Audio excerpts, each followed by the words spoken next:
हम लोगों को अब ये सोचना है कि सहयोग तो बहुत फैल गया और किनारे किनारे पर भी लोग सहयोग को बहुत मानते हैं, लेकिन जब तक हमारे अंदर सहयोग पूरी तरह से व्यवस्थित रूप से प्रकटित नहीं होगा तब तक लोग सहयोग को मानते हैं, वो मानेंगे नहीं। इसलिए जरूरत है कि हम कोशिश करें कि अपने अंदर झांकें। यही कृष्ण का चरित्र है कि हम अपने अंदर झांकें और देखें कि हमारे अंदर खुद कौन सी ऐसी चीजें हैं जो हमें द्विधा में डाल देती, इसका पता लगाना चाहिए। हमें अपने तरफ देखना चाहिए, अपने अंदर देखना चाहिए, और वो कोई कठिन बात नहीं है। जब हम अपनी शक्ल देखना चाहते हैं तो हम शीशे में देखते हैं। उसी प्रकार जब हमें अपने आत्मा के दर्शन करने होते हैं तो हमें देखना चाहिए हमारे अंदर वो कैसा देखा जाता है। बहुत से सहयोगियों ने कहा कि माँ, ये कैसे देखा जाएगा कि हमारे अंदर क्या है और हम कैसे। उसके लिए जरूरी है कि मनुष्य पहले स्वयं ही बहुत नम्र हो जाए, क्योंकि अगर आप में नम्रता नहीं होगी तो आप अपने ही विचार लेकर बैठे। तो कृष्ण के लाइफ में पहले दिखाया गया कि एक छोटे लड़के के जैसे वो थे, बिल्कुल जैसा शिशु होता है, बिल्कुल ही अज्ञानी, उसी तरह का थे। वो अपने को कुछ समझते नहीं थे। उनकी माँ थी, उसी माँ के सहारे वो बढ़ना चाहते थे। इसी प्रकार आप लोगों को भी अपने अंदर देखते वक्त यही सोचना चाहिए कि हम एक शिशु बालक से, कृष्ण ने बार बार कहा, लेकिन जीसस क्राइस्ट ने भी कहा कि हम एक छोटे बालक बने। बालक की जो सुबोध स्वभाव की छाया है वो हमको दिखनी चाहिए कि हम क्या बालक जैसे बातें करते हैं। हमारे अंदर कौन सा ऐसा गुण है कि हम बालक बन जाते हैं। अब बालक है ना अबोधिता, भोलापन, और वो भोलेपन से हमको अपने तरफ देखना है और उसी से अपने को ढकना है। अब वो भोलापन बड़ा प्यारा होता है। आप अगर बच्चों को देखें तो उनसे जो प्यार चढ़ता है वो इसलिए कि वो भोले, वो चालाकी नहीं जानते, अपना महत्व नहीं जानते, कुछ भी नहीं। क्या जानते हैं? वो जानते ये हैं कि ये सब लोग हमारे को ही हैं, ये हमारे भाई बहन और ये सब कुछ। लेकिन ये किस तरह से उन्होंने जाना, ये प्रश्न है। बच्चों ने जिस तरह से जाना उसी तरह से हमने भी भुला दिया है कि हम भी एक भोले बालक और एक भोलापन है हमारा। अब बहुत से सहयोगी ऐसे हैं कि जो आते हैं वो बहुत अपनी चालाकी दिखाने, कोई आते हैं कि सोचते हैं हम बहुत होशियार हैं, कोई आते हैं और सोचते हैं कि हम माँ को सिद्ध कर देंगे। मुझे सिद्ध करने से क्या फायदा, मुझे तो मालूम ही है सब कुछ। तो आपको ये करना चाहिए कि अपनी ओर नजर करें और अपने भोलेपन को पहचानें। वो कहाँ है, कैसा है, और बड़ा मजेदार है, उसको सोचना चाहिए। अब कृष्ण की जो बात है वो यही है कि बचपन में तो एकदम भोले थे और बड़े होने पर उन्होंने गीता समझा, जो बहुत गहन है। ये कैसे हुआ कि मनुष्य उसमें बढ़ गए। इसी प्रकार हम भी सहज में बढ़ सकते, हमने पाया है, लेकिन उसमें अभी तक हम बढ़े नहीं।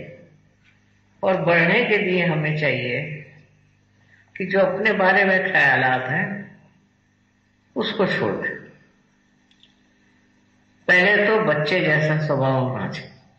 अब ऐसा किसी से कहें कि आप बच्चे जैसा स्वभाव बनाओ तो कठिन बात है। ऐसा तो नहीं कर सकते कि आप जो हैं वो छूट के आप बच्चे बन जाओ। लेकिन बच्चों के साथ रहकर बच्चों के प्रति एक आस्था रख के उनकी बातों को देख करके आप बहुत फर्क कर सकते और बदल सकते हैं सारी चीजें अपने अंदर की। तो सबसे पहले तो जानना चाहिए कि हमारे अंदर जैसे जैसे हम बड़े होने लगे बहुत से दोष समा गए। उस दोषों को कैसे निकालना चाहिए, कैसे कैसे दोष हमारे अंदर आए, इसको अगर हम सोचे नहीं, उधर ध्यान दें, तो हम इसको ठीक कर सकते हैं। ध्यान ऐसे देना है कि जैसे हम किसी से जोर घृष्टता से बात कर रहे हैं या हम किसी को ताड़ना करना चाहते हैं, या हम सोचते रहते हैं कि दूसरे आदमी को हम कैसे ठीक करें। जब हमारा चित्त दूसरों पर जाता है तभी हम अपने से हट जाते हैं, क्योंकि हमें खुद ठीक होना। इसलिए दूसरों के बारे में सोचने से क्या फायदा। तो सबसे पहले हमें अपने बारे में ही दृष्टिपात करना चाहिए, देखना चाहिए। पर वो सब हो रहा है और वो बताया हमने, वो तो सहयोग में घटित भी हो रहा है, क्योंकि अंदर ही कुंडलिनी जागृत होती है और वो सब रास्तों में दिखा देती है। अब रही बात ये कि हम किस तरह से जो मलिनता है उसको ठीक कर सकते। पहली तो बात यह है कि दूसरों के दोष देखने की जो हमारी दृष्टि है उसको बदल दें, क्योंकि वही दोष हमारे अंदर भी है। तो दूसरों के दोष देखने से हमारे अंदर क्या दोष है ये देखने चाहिए।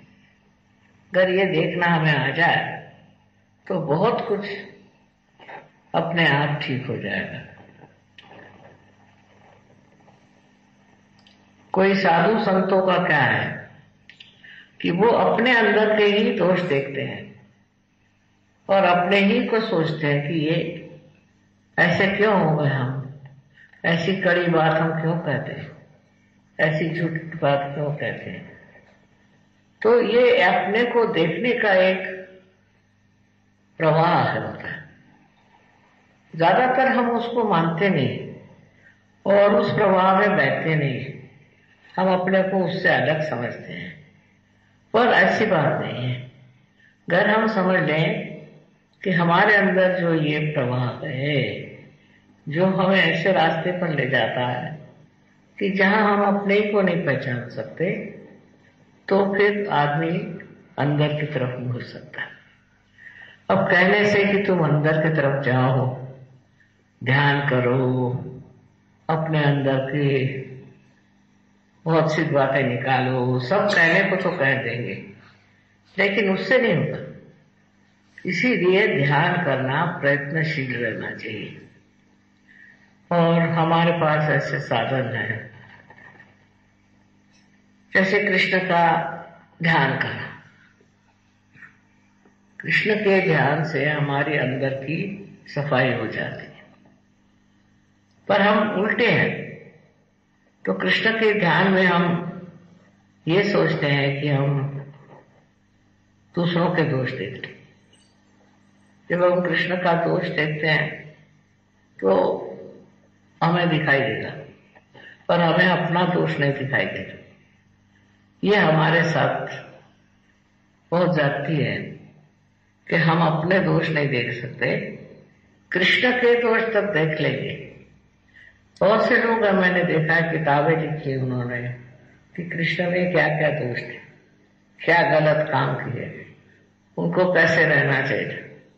अपने बारे में वो नहीं जानते, लेकिन जब अपने बारे में भी सोचते हैं और जब देखा जाता है तो कभी भी ये दृष्टि नहीं होती कि भाई हमारे अंदर ये दोष है और ये चला जाना चाहिए। तो हम दूसरों के दोषों पे अटक जाते। यही हमको करना है कि अपने अंदर क्या दोष है उसे देखा जाए। कृष्ण से बढ़ के और मैं कोई योगी मानती नहीं हूं, क्योंकि उन्होंने ये रास्ता बताया कि तुम अपने अंदर की गलतियां देखो, अपने अंदर के दोष देखो।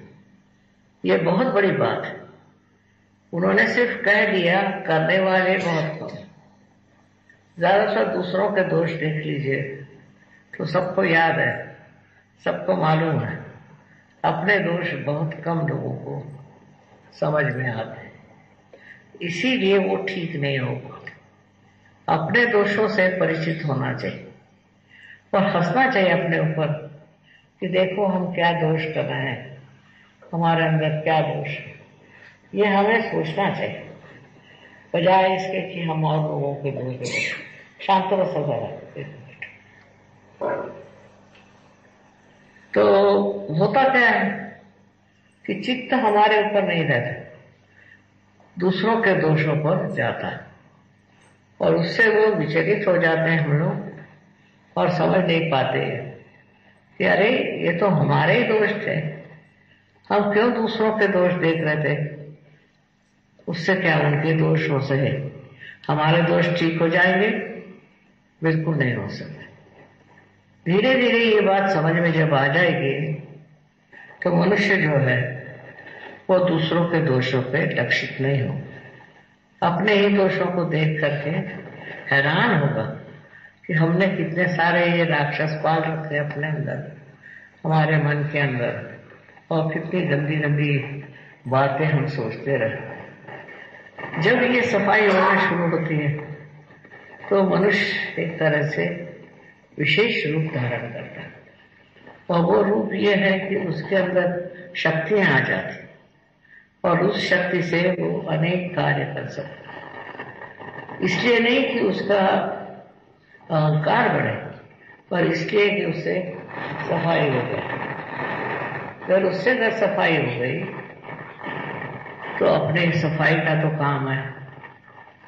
तो दोष देखने से हम अपनी सफाई करते हैं और उन दोषों को छोड़ देते। पर अब ये कैसे हो, क्योंकि दोष तो देखना मुश्किल नहीं, लेकिन उससे छूटना मुश्किल। इसलिए उसका देखना जो है सूक्ष्म होना चाहिए और बारीक होना चाहिए और उस तरफ नजर जानी चाहिए। उससे बहुत कुछ सफाई हो सकती है। आज का जो पर्व है, इसमें श्री कृष्ण का जो संदेश है वो ये है कि आप अपने अंदर झांको और देखो। ये श्री कृष्ण ने कहा है, पर वो करना लोगों को मुश्किल लगता है। वो होता नहीं, घटित नहीं होता। उसकी क्या वजह है, क्यों हम अपने को नहीं देख पाते? बीच में पर्दा क्या? पर्दा यही सब अहंकार आदि जो दुर्गुण है वो खड़े हो जाते और उन दोषों को हम देख नहीं पाते जिनको देखना चाहिए। ये बहुत जरूरी चीज है। आपने आज की पूजा रखी, मैं बहुत बड़ी खुश हो गई कि कृष्ण की पूजा हो जाएगी। तो अंदर से बहुत से लोग साफ हो जाए, क्योंकि ये कृष्ण का कार्य है, ये कृष्ण का कार्य है, वो खुद ही इसे करेंगे। पर आप उधर रुचि दिखाए, उधर झुकाव दिखाइए कि आप चाहते हैं कि आपकी पूरी तरह से सफाई हो जाए। आप जानते नहीं हैं कि कितना गहन ये तो हमारे यहाँ का प्रश्न है। इस प्रश्न को ठीक करने के लिए बड़ी मेहनत करनी पड़ी। लोग पहले कसरत करते थे, गुरु के आदेश सुनते, बहुत कुछ करते थे बेचारे, पर गहनता नहीं आती थी। अब आप तो सहयोगी हैं, आपके लिए मुश्किल नहीं। तो मैं यही कहूंगी कि अब अपने अंदर झांकना सीखिए, बड़ा मजा आएगा। अभी तक तो ठीक थे, और अभी पता नहीं क्यों इस तरह से करने लग गए। आप अपने तरफ नजर करिए, ये कैसा चलता है मामला, तो बड़ा मजा आएगा आपको अपना ही। आप देखकर हंसेंगे और कहेंगे अरे वाह क्या कहने। फिर एक तरह का भोलापन आपके अंदर जागेगा। यही कृष्ण की बाल लीला है। जब इस भोलेपन से आप स्नात होंगे, जब इसी से नहा लेंगे भोलेपन से, तो आपकी नजर जो है वो बहुत स्टडी हो जाएगी। अपने आप अपने को आप समझने लगे। असल में दोष हमारे ही अंदर है। दूसरों के दोष देखने से हमारे कैसे ठीक होंगे। एक सादा सा एक प्रश्न है, अगर हमारे साड़ी पर कुछ गिरा है और हम इसे हटाते नहीं, और अगर दूसरों को बुरा कहते उससे चले जाएगा क्या? नहीं जाएगा। इतनी तो अकल है हमें, पर वो अकल हम इस्तेमाल नहीं करते, और इसीलिए इस अकल को भी आप इस्तेमाल करें।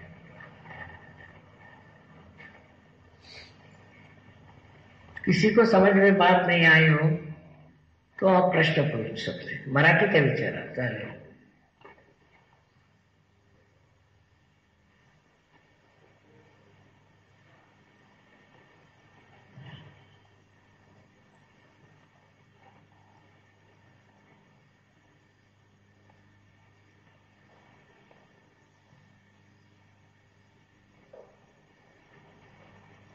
कुछ तो सवाल पूछना चाहिए ना।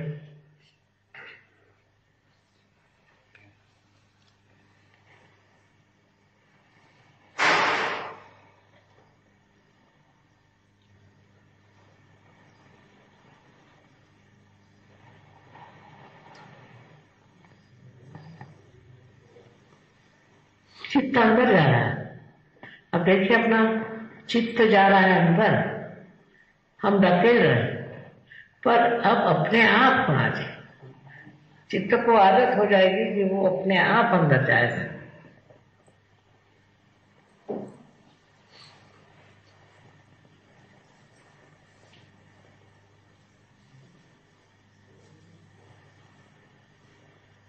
मैं जानती हूँ आप लोगों के खुद प्रश्न हैं, अपने लोगों को खुद उलझने हैं, इसमें कोई शक नहीं। लेकिन वो बहुत शुद्र है, उसका कोई अर्थ नहीं लगता। उससे ऊपर उठने की बात होती है हमेशा। पर लोग कहते हैं वहां कैसे उठा जाए? ध्यान से। ध्यान में क्या, आप अपने ही ऊपर ध्यान करना, अपने ही को देखना है कि आपका दिमाग कहाँ चल रहा है, आप कहाँ घूम रहे हैं। धीरे धीरे आपकी सफाई हो जाएगी। आज का दिन वैसे बड़ा महत्वपूर्ण है कि कृष्ण का अवतार जो है, इसने बहुत हमारी सफाई की और बड़ी मदद कर दी है। उनके आने से बहुत फर्क हो गया, और कुंडलिनी के जागरण भी मैं देखती हूँ कि कृष्ण के आशीर्वाद से बहुत सुंदर चल रहा है। आप लोग जरा अपनी तरफ ध्यान दें। एक तो अपने से नाराज नहीं होना, और दूसरों से नाराज नहीं हो। बड़ा आनंद है। यही कृष्ण की पूजा है। काही प्रश्न असेल तर विचारा पाणी।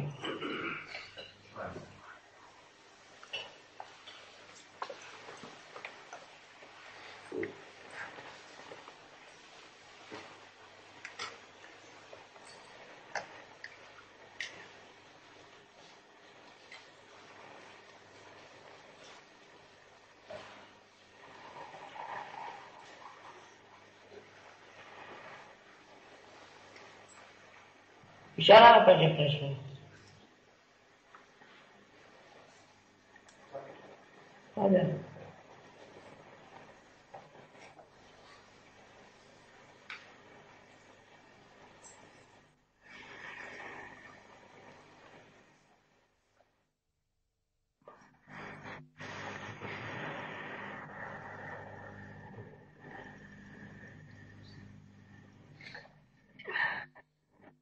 काय म्हणे?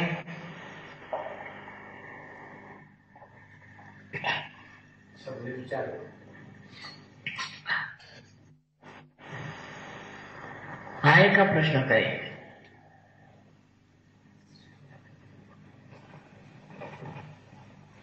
ध्यानामध्ये निर्विचारता कशी आहे? पुढे या। ध्यान करताना निर्विचारता कशी आहे? ध्यानामध्ये निर्विचारता कशी आहे? ध्यानामध्ये निर्विचारता कशी येईल?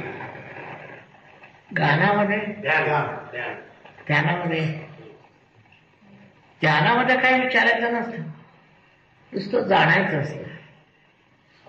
विचारायचं नाही, जाण्यामध्ये जाणलं पाहिजे। आता हे तुमचंच आहे तारतम्य की तुम्ही काही जाणलं की नाही। तुम्ही ध्यानात होते, त्यात काय जाणलं? तर सर्वात प्रथम तुम्हाला तुमचे दोष दिसले। हे तुमचं चुकलं होतं, हे तुमचं बरोबर नव्हतं, हे गडबड होती। स्वतःच दिसलं म्हणजे ते खरं आहे। समजा आपण आरशात बघायचं तर त्याच्यामध्ये आपला फोटो दिसला पाहिजे ना। दुसऱ्यांचा बघून काय फायदा? आमचं काय आहे की आम्ही दुसऱ्यांचाच फोटो बघतो, तर दोष कसे दिसणार?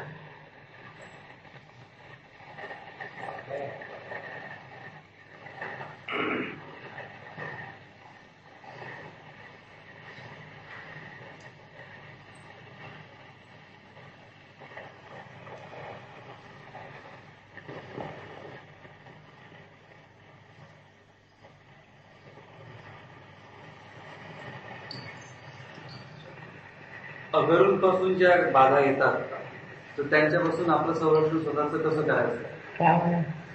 अगरूंपासून आपल्याला अगरूंच्या ज्या बाधा येतात त्याच्यापासून आपलं संरक्षण कसं करायचं?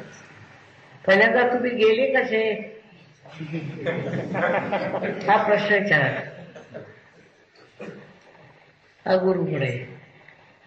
कोणत्या गोष्टींनी अट्रॅक्ट झाले, कसे गेले, हा स्वतःलाच प्रश्न करायचा। म्हणजे तुमच्या लक्षात येईल की त्या अगुरूमध्ये जे दोष होते तेच तुम्ही बघितले नाही, तेच तुम्ही सांभाळले नाही।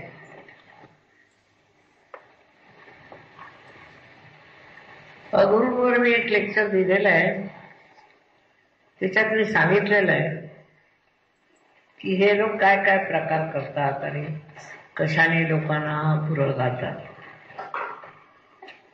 इसका मतलब ये है कि इनका ये धंधा, आप लोगों को फंसाने का ये धंधा है। तरह तरह के धंधे होते हैं, उसमें से एक गुरु का भी है धंधा कि हम आपको फंसा लेते हैं और आप फंस जाते हैं। तो इसको सोच लेना चाहिए कि हम कौन से इसमें फंसे हैं, कौन से चक्कर में आ गए, ये सोच लेना चाहिए। अगुरूच्या बाधा आपणच आपल्या डोक्यात घातल्या। और तुम्हाला माहित असेल एखादी बाधा तर सांगा, मग मी सांगते ना.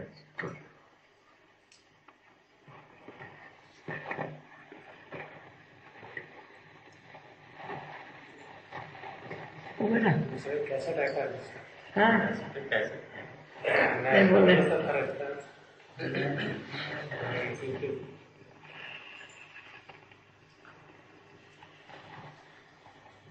एखादी माहित असेल तर सांगा. गुरुच्या बाधा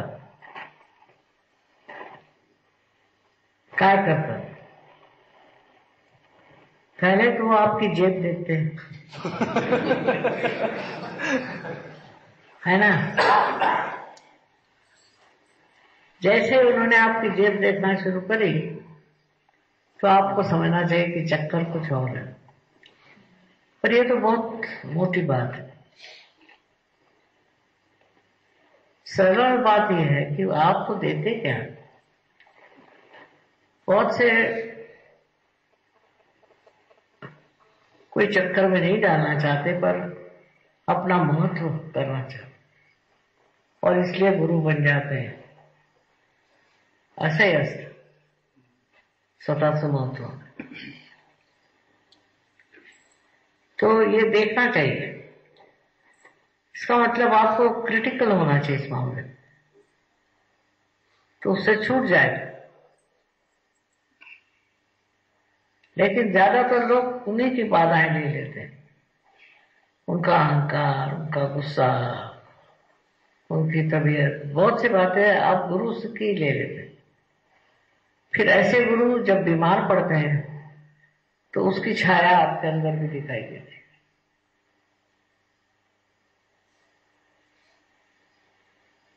इसलिए पहले अपना ही विश्लेषण करना चाहिए, अपने को ही देखना चाहिए कि मैंने इस गुरु से क्या लिया. बहुत जरूरी है. तब जब सफाई होगी आपकी तो आप देखेंगे कि बड़ा फायदा रहेगा.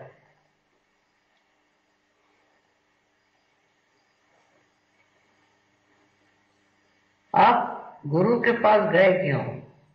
क्योंकि आप वो करना चाहते थे अपना उत्थान.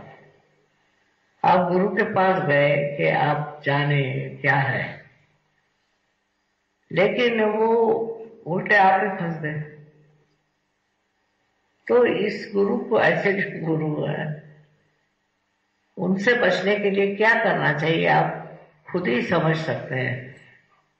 कैसे दूर रहना चाहिए. मैं बहुत सारे ऐसे गुरुओं के पास गई देखने के लिए कि ये करते क्या है, किस चीज से लुभाते हैं लोगों को, किस चीज में फंसाते हैं. तो मैंने देखा कि पहले तो ये लोग आप ही की कमजोरियां देखते हैं कि आप में क्या कमजोरी है, और ये नहीं होगा तो आपके अंदर कोई बाधा डाल देंगे. अब बाधा हर तरह की होती है. अब इस बाधा में देखना चाहिए कि आपके अंदर कौन सी बाधा इन्होंने डाली है कि आप बाहर नहीं निकल सकते. तो सबसे बड़ी तो बाधाएं डालते हैं भय, कि आप अगर हमें छोड़ोगे तो तुम्हारा ये होगा, आप छोड़ने से वो होगा. इस तरह का भय आ जाता है. और उस भय में कोई जान नहीं होती, पर वो डराते रहता है. पहले तो ऐसा दर्द भय आए तो उसको कहना चाहिए अच्छा प्राण दीजिए, हमें पता है. इसी भय से मनुष्य गुरुओं के चक्कर में घूमते ही रहते. उसके लिए कृष्ण है, वो सबका भय निकाल देते हैं.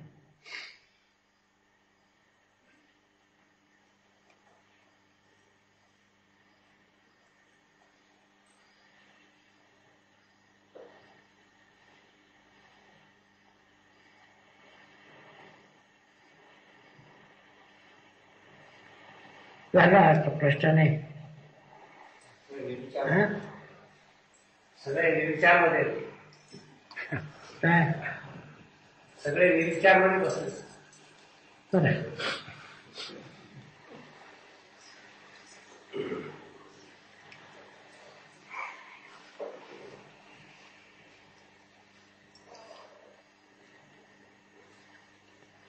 कह रहे हैं कि सब लोग विचार में बैठे, हमें तो विचार से परे जाना है।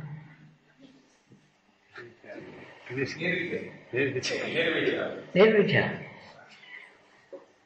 वो कैसे होगा?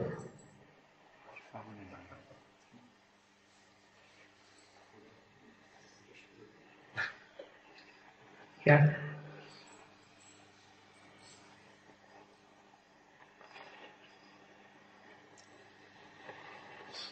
क्या सोच?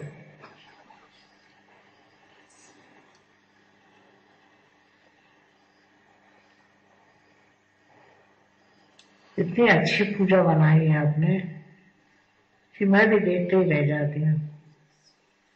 यही बात। तुम्हारा वरण का था काय कळलं का काय बोलते मी? सुरुवातीला जरा वरण होतं. पुढच्या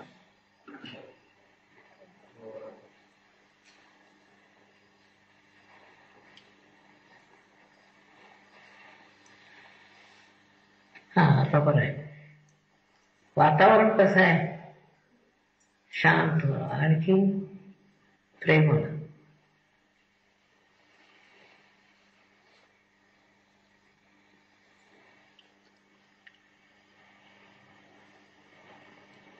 शांत बेटर. जो आदमी अपने ही को देख के हंस सकता है वही ठीक. दूसरों को देख के हंसता है तो उसका मतलब उसकी दृष्टि दूसरी तरफ. जो अपने ही को देख के हंस सकेगा, अपने ही वातावरण को, अपने ही तार तरीके को, वो ठीक है.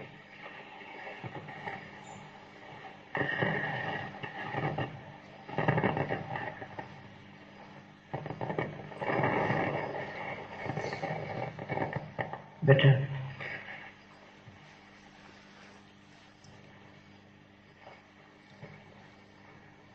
ध्यान आले.